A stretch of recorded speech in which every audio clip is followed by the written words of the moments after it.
It's always about the alignment, right? Like for me, it's you and I today are having a conversation, and we are having a conversation because we are both aligned to our goals. You're doing great at what you're doing. You're creating an excellent podcast. You're creating an excellent company, and I'm creating a company, and I want to talk about it with you. We've got our intentions aligned with each other.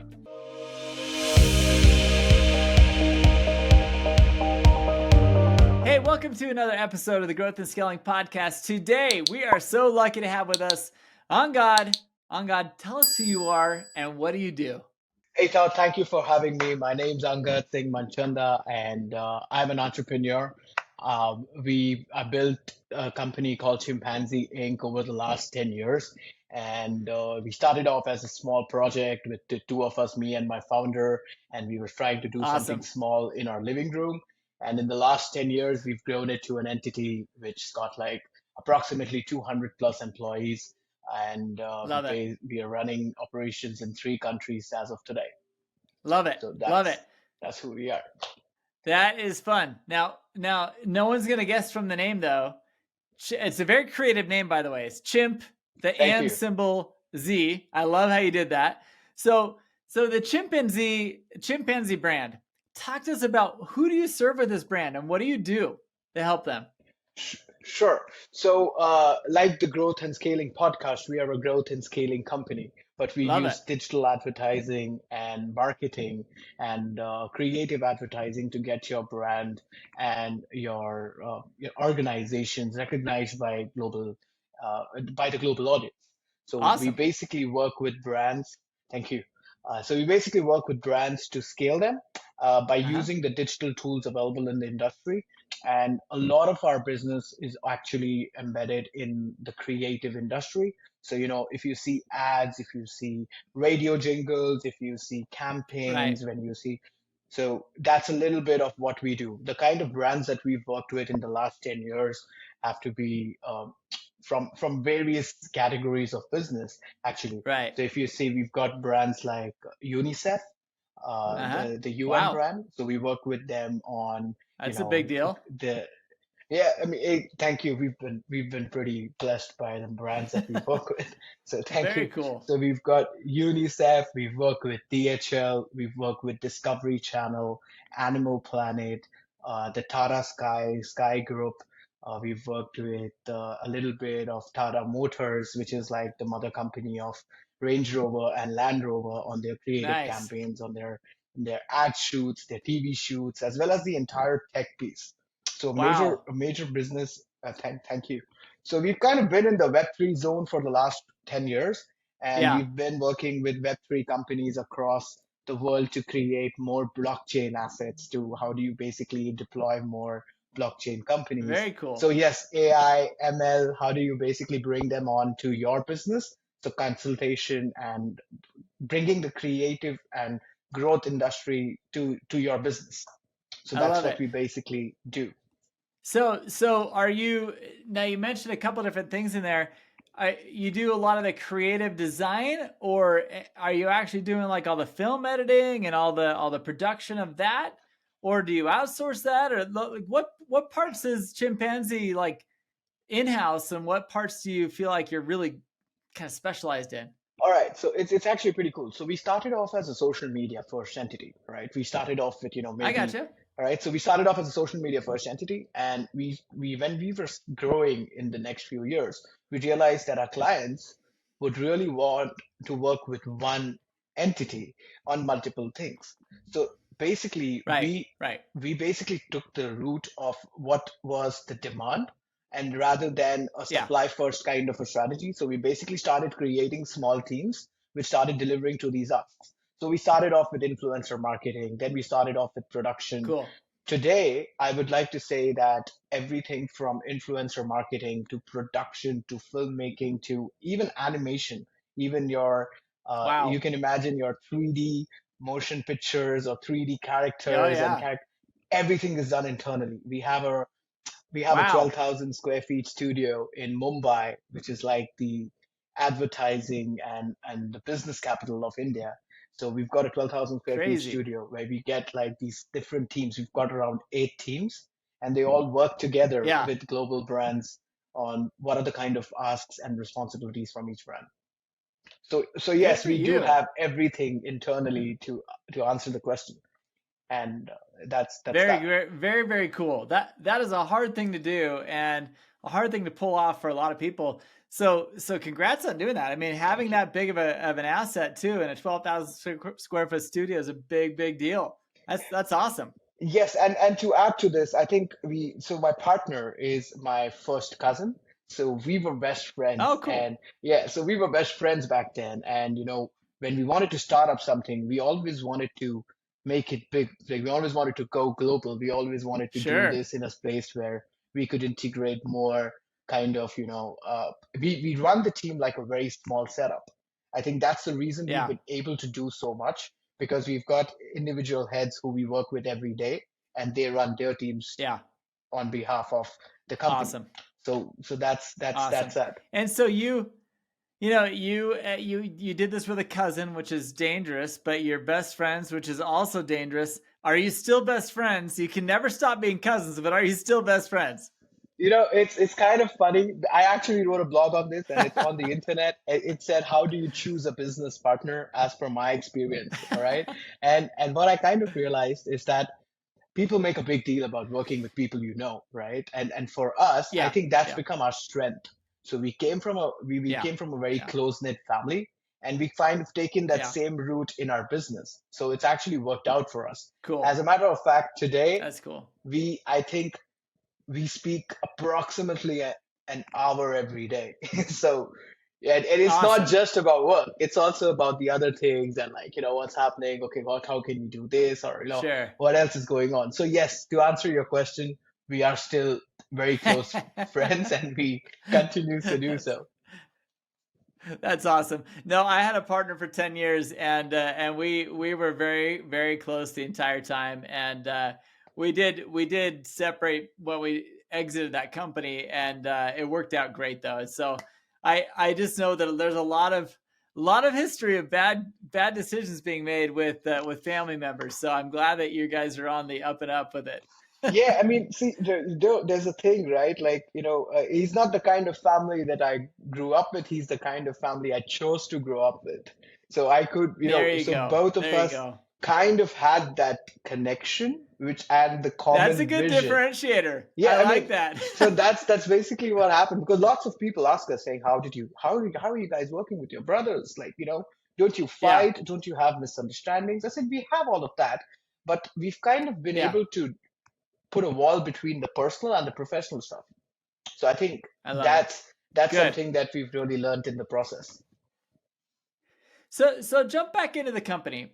Sure. Tell us about, you mentioned a lot of really big names that you're working with. I mean, how did you in 10 years, what did you do to really hone in on kind of that bigger production as opposed to just doing smaller influencer type marketing roles? And what was there at some point a breakthrough where you were like, let's work with big companies. I'm tired of working with little guys. What was kind of your growth progress in choosing who your avatar is that you want to work with? So see, the first thing that we actually did, that's a very good question, though. Thank you. So the first thing we actually realized in the process of scaling and differentiating between brands is that you can't differentiate between a brand on the basis of the budget that they have. So you differentiate the brand on the basis of their vision. So if it's a big brand Right, and they're still wanting to go bigger, we want to work with them. If it's a small brand, right, but their thought process is very limited, then maybe we don't work with them. right, So we've actually been very right. picky and choosy about who we work with, even as individuals who are part of the team and even as brands. So that Yeah, automatically put us in a place where we were very strategically inclined with the kind of businesses that we were working with. Like, I'll just give you a very simple example. There's the Tata Sky, which is like the biggest broadband provider in India. We've been working with them for 7 years today. So the reason wow, that we've been wow. able, thank you, and that's the reason that we've been able to work with them for 7 years is because we don't treat them as a client. We treat them as a part of our own company. So we automatically Right. have a lot more investment in time and Yeah, resources on a brand, automatically they also yeah, realize that we are in for the long haul. I think We've just been Right. doing great work every day, and that's the reason why we've been here for 10 years today. Yeah, yeah. No, when you pick up contracts like that, I mean that's a huge deal. Congratulations. I mean Thank you. that's really really exciting. As you pick up a huge deal like that, and to your point, whether they're a large company or a small company, how did you determine that your values, the way you do things would align with theirs? Are you a value driven company, or how do you determine who you work with when you're that picky and choosy? It's always about the alignment, right? Like for me, it's Right, you and I today are having a conversation, and we are having a conversation because we are both aligned to our goals. You're doing great at what you're doing. You're creating an excellent podcast. You're creating an excellent company, and I'm creating right, a company, and I want to talk about it with you. So today, I'm kind of right, getting that feeling that, all right, we've got our intentions aligned with each other. So similarly, when you're right, working right, with a big brand like this, the number one thing that I look for is culture. Because for us, culture is very important because you don't right, get to build an independent entity, which is what we are today. We are 100% independent. We right. don't have any investors. We don't have a silent partner. We have no. We've got Congrats. no. That's It's awesome. it's all it's always it's called a bootstrap company for 10 years today. So I'm so Yes, proud to be a yes. bootstrap company, but that I'm proud of process. you. That's really cool. Thank you. However, we are in the market for a round of investment now, so that's something to be proud of only for the first 10 years. The next 10 years, you definitely want Yes. somebody in. So It definitely accelerates growth, doesn't it? yeah, so exactly right. So we kind of work on the basis of culture, on the basis of vision, and Yeah. on the basis of the kind of uh, the kind of value that we bring onto the table for the brands. And I have a very simple principle. We always under promise and over deliver, right? Like so, when you Yeah. when you work Yeah. on that principles, your brands and your partners appreciate you. So I think it's all about the fact Yes. that they have trusted in us, and they've put their trust in us, and we've kind of been able to deliver to their asks. So I think it's a pretty Love simple it. transaction like that, and they've got mutual respect in the bylines, so which is not bad. I want to thank you so much for listening to this episode, but I also want to take just a few seconds to let you know about a project that we've been putting together for the last several months, and we're finally launching it, called the Captain's Council. You see, as a CEO or operator of a business, it can feel like you get stuck in your own head a lot of the time. You get challenges that you don't know how to resolve.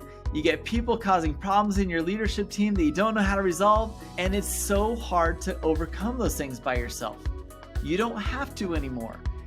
Join the Captain's Council. Captain's Council is a group of other CEOs and operators and owners of businesses where we come together once a month for several hours to discuss the biggest challenges you're facing. You express to the council of 8 to 10 people about what's going on. Where do you feel stuck? And these other people are in the same boat as you. They're running and operating their own businesses. They're your peers. They help you kind of dissect what's happening and help you see things that you may not have seen all by yourself. If you don't have a good, strong network of people around you, come join the Captain's Council. This is going to be something that will change the way you run your business and open your eyes to opportunities that you have never seen without the help of your peer group. Come check it out, captainscouncil.com. Awesome. No, I love it. I think that that's a fascinating way to do it.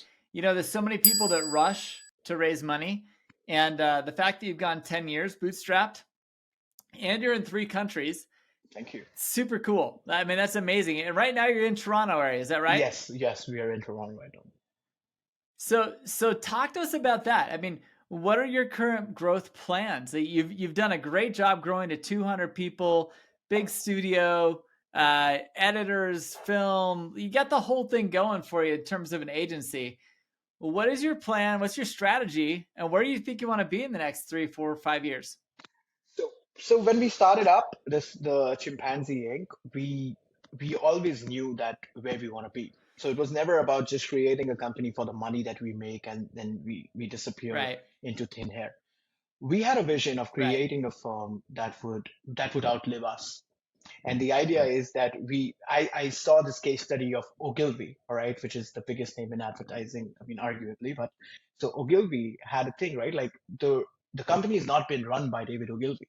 Today it's been run by people who are Right. not them. And the idea was very fascinating to me. I always looked at a company and I said, oh, wow, can you imagine a company that outlives the founder?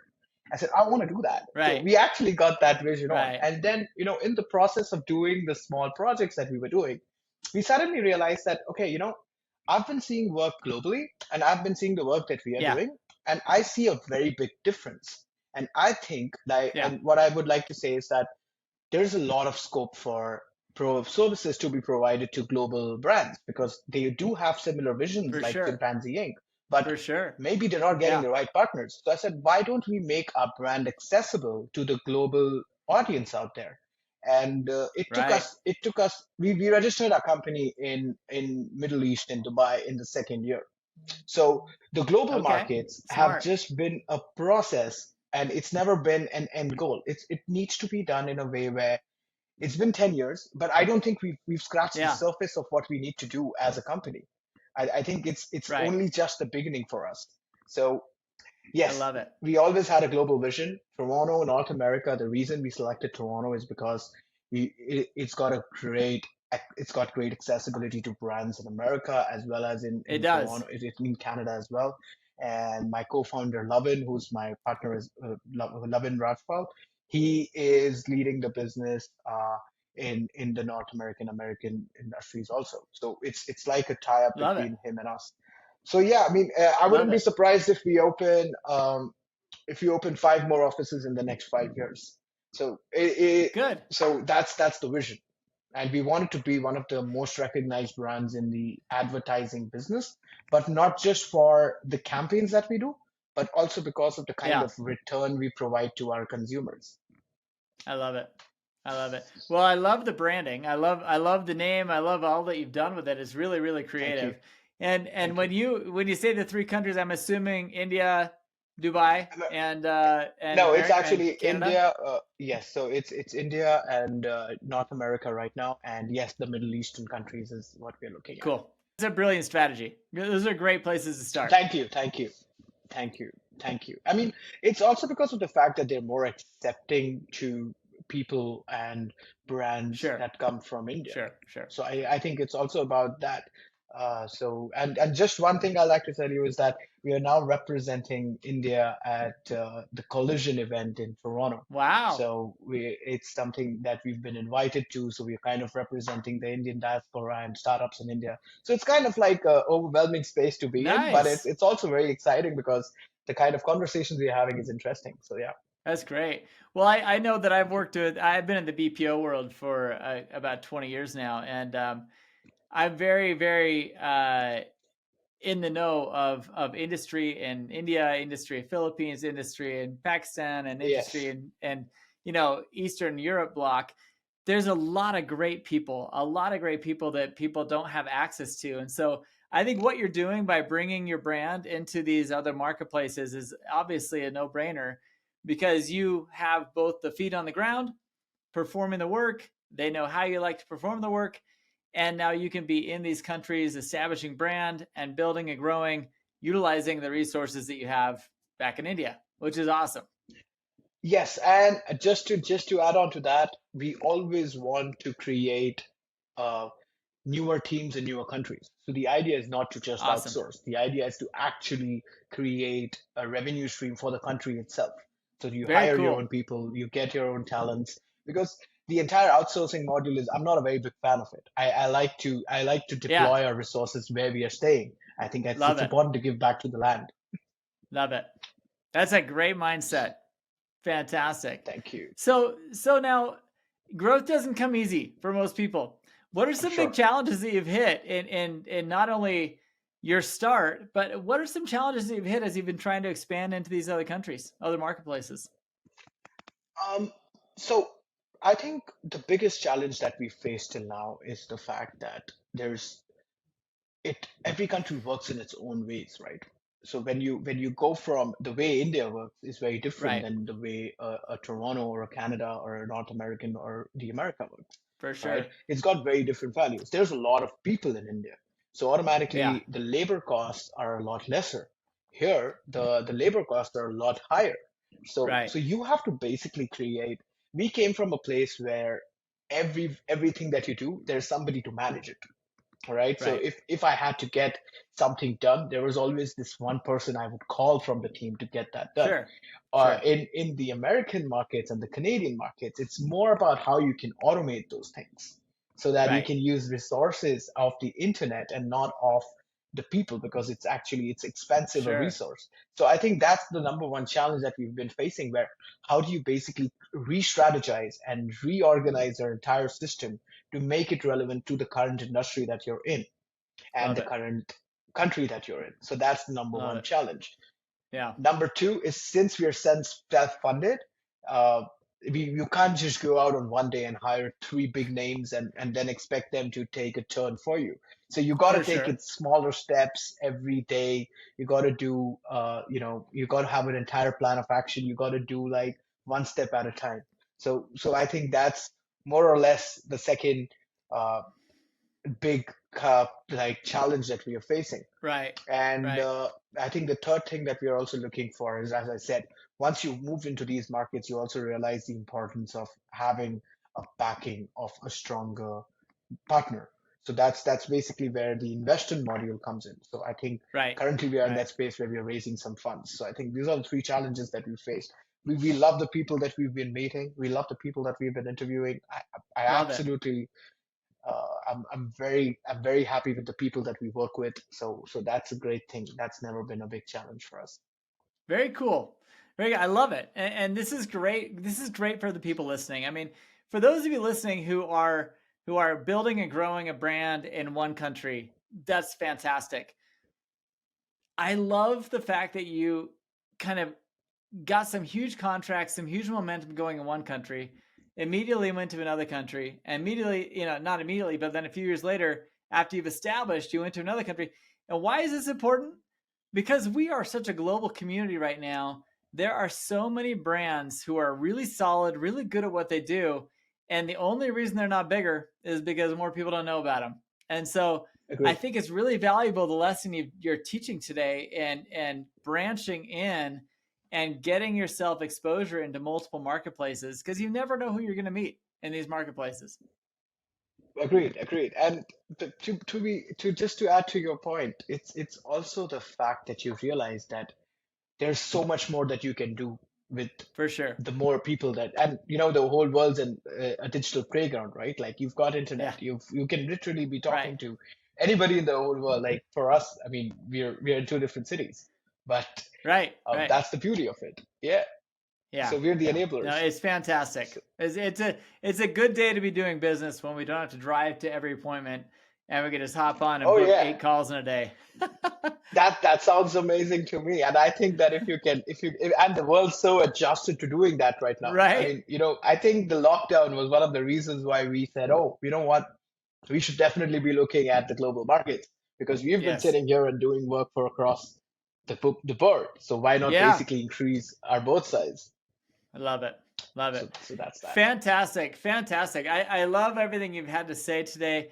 I think that your brand is amazing. I think you're going to have a lot of success. I'm assuming next steps are going to be once you establish in America, you'll be hitting the European market, I'm guessing. But, as you do that and as you hit these marketplaces, what advice do you have for other people that are thinking, should I go international? Should I do something overseas? There's a lot of people that want to do it, but they're afraid. But what advice do you have for them? Uh, so first advice is definitely think large, right? Like Right. if you're thinking that you're happy, that's a great thing. Happiness does not mean that you cannot think of more things to do, and always have Agreed. dreams which you can never. You always sound impossible in your head because yes, Yeah. it did sound impossible 10 years back when I said that I'd be working out of Toronto with a company that I started in India, but it's not impossible today, right? So number one, Right. it's possible. Number two, it's all it takes is determination and hard work. Yeah. Currently, because of the two time zones that I work in, Yeah. I'm putting in a lot of hours. But at the same No point of kidding. time, I do see that it's all for a reason, right? So it's number two, you have to put in the hours. There's no easy way out. And Yeah. number three, that if you've decided on something, one project at one time, so you can Yeah. decide on Yeah. which country to go on, focus over there, put your energies there, and 9 out of 10 times you'll come out successful. And if you still have Love it. some, if you still are facing regular challenges, well, Yeah. that's all part of the process. You need to face the challenges, because if you want to think big, you got to do big, and if you got to do big, you'll have to start small. I So love it. yeah. I love it. Now, everybody that I've talked to always has a mentor or someone that they look to that has kind of helped them get to where they're at today. Is there someone you want to give a Yes. shout out to today that has done that for you? Yeah, so I think my biggest mentor was my granddad, my Awesome. grandfather, and he was an entrepreneur. He used to run 5 different companies, and Wow. he came from a background of no education to a background where he became a book reviewer on his own. So he actually Wow. understood English on his own. He learned the language on his own. He started from the, Awesome. like, the cliche term of started from the bottom and ended Yeah. up making like a big thing. So I think that he's my number one mentor. That's And a big deal. I think Thank you. And after in the last few years, I've kind of moved from human mentors to book mentors. So Ah, I've kind of understood that you read a lot more and you'll get a lot more. So I actually yes. have like these 5, 6 books that I keep going back to for answers. Whenever I think that I'm in Awesome. a stuck situation, I basically open books and I start reading it. Um, so yeah, so I think when in reality, when I was on the lookout for mentors, I was Yeah. infused to books. And I realized today that whenever I feel a little lost or whenever I feel like I don't have the answer to what is going on in life, I Right. basically go to a bookstore and pick up 4, 5 of the ones that the titles that I can relate to. That's So, awesome. yeah, I mean, I have a number of mentors today. So, There yeah, you go. There you go. Well, and just keep in mind, every book was written by a human, at least to exactly. date. Yes, and that's the beauty, right? Like, because I Right. think after some time your brain just stops like operating on a certain problem. So you got to Sure. see what other people would do in a situation like that. So that's where I get the books from. I love And it. I books have love just it. become an essential part of life, I guess. Thank you. Well, thank you so much for sharing that with us. And we'll put all your contact information for your companies below. We appreciate you being here today, and we look forward to catching all of you on the next episode of the Growth and Scaling Podcast. Thanks so much, Angad. Thank you. It has been a pleasure, Todd. I appreciate you inviting me here. It's been a pleasure of a conversation. Thank you. Pleasure is mine. Thank you. Hey, what did you think of that interview? He's amazing, isn't he? I love the story. I love the journey. And it's not very often that you find someone who is in an outsourced marketplace coming into a market and saying, you know what? We want to hire local. We want to build the economy around where we're at and where we're growing our business. You don't hear that very often. And so I love that about his company. I love that about his vision. And I love how he's very clear with who he aligns with on a client level. If you're struggling to align with your clients, you really need to listen to that advice and do connect yourself with people who see the world the way you see it, who want to build growth and want to build the world into a better place like the way you envision it. Align yourself and you'll find much, much stronger relationships that last 7, 8, 10 years when you do so. So enjoy the rest of this. Enjoy your day, but enjoy some more episodes. We have brought a ton of great value in our interview guests, and we hope that you find joy in listening to these things. They should inspire, and if they don't, let me know what we need to do to change the model so that it does inspire you more. You know, one of the things that Angad and I talked about afterwards is he talked about his lack of connection with other humans sometimes, that he's not getting the advice he needs from other humans. We talked about the fact that books are great, but sometimes you need another active business leader at your side who is giving you advice, who you can bounce ideas off of, and you can measure your accountability against with. That is what the Captain's Council is all about. If you haven't checked into Captain's Council and you're operating a business that is post-launch and in growth mode, you need to check out the Captain's Council. Why? Because it's made up of a peer advisory board of people just like you. People who are in growth mode. They're actively running a business. This is not a place where consultants just like tell you, this is how I did it 10 years ago. This is a place where you're talking to active business leaders, building, growing, scaling, and you're helping each other by holding each other accountable and by giving advice as to how to overcome certain challenges that you've likely faced in the past. Your answers are getting, your questions are getting resolved, their questions are getting resolved, and together as a community, you are building and growing together. I'm all about growth and scaling. This podcast indicates that. This company does the same thing, and that's why we're so aligned. Please check out thecaptainscouncil.com today, and we'll see you on the next episode of the Growth and Scaling Podcast.